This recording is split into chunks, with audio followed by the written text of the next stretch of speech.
तुंहिंजो नालो छा आहे? हसनैन। हसनैन। उमिरि घणी अथई हसनैन? 12 साल। कहिड़े क्लास में पढ़ंदो आहे? ॿिए में। ॿिए में पढ़ंदो आहे। ॿिए में कहिड़े स्कूल में? ज़ैन मुस्तक़िम में। पंहिंजे पीउ जो वॾो वॾो पुटु आहे न? हा। हीरोइन कॾहिं खां शुरू कई पीअण? साल ॾेढ थी वियो आहे। साल ॾेढ थियो आहे। पहिरियों पहिरियों कंहिं पीआरी आई? पंहिंजे मारोट। मारोट पीआरी आई? कहिड़ो मारोट? उहो तव्हांखे भला वठी वियो या पाण वठी आयो पोइ पीआरी आई? पाण खे ॿ टिनि छोकिरनि ॿाहिरां ॿधिने वेंदा हुआसीं त पाण पीअंदो। का लालच ॾिनी आई छा?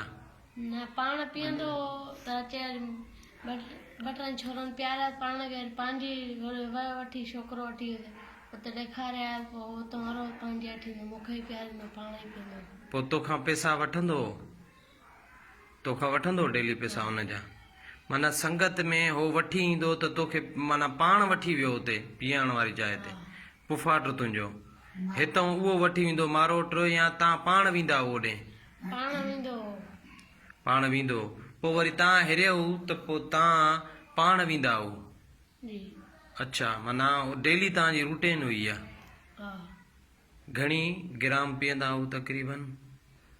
ग्राम 2 ग्राम जी, माना तक़रीबन डेली 2 ग्राम जी। तव्हां 1.5 साल तक़रीबन। इहा घणे जी थींदी पुट? तक़रीबन घणा ॾींदा हुअसि? 100 रुपया मां 100 रुपया रोज़ पीअंदो हुउमि। 100 रुपए जी तव्हां रोज़ पीअंदा हो।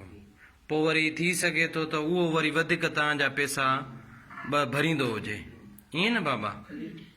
अच्छा, भला पहिरियों पहिरियों जो पीआरी उन खां पोइ तव्हां पाण हिरियो पाण ई आयो या वरी हो वठी आयो? पोइ वरी पाण वठी आयो। वठी आयो पाण तव्हांखे? अच्छा, सही सही। तव्हां कॾहिं पाण पुट वठी आया हो न? कॾहिं बि न वठी आया हो?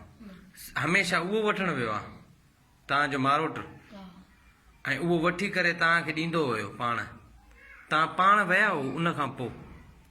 विया हो त ॿुधायो। 2-3 चक्कर विया ते वरी न विया। पुट कंहिंखां वठंदा आहियो तव्हां? अबला आहिनि, अबला बि आहिनि ऐं लिगारी बि। लिगारी बि। तव्हांजो मोहल्लो कहिड़ो आहे? किथां जा आहियो? मदीना कॉलोनी आहे। जेकी बाकरान रोड खां आहे? जी। पुट हिकिड़ी मूंखे ॻाल्हि ॿुधायो त तव्हां अंदाज़ो हणी था सघो त तव्हांजी उमिरि जेतिरा केतिरा छोकिरा आहिनि हिते जेके पीअंदा आहिनि?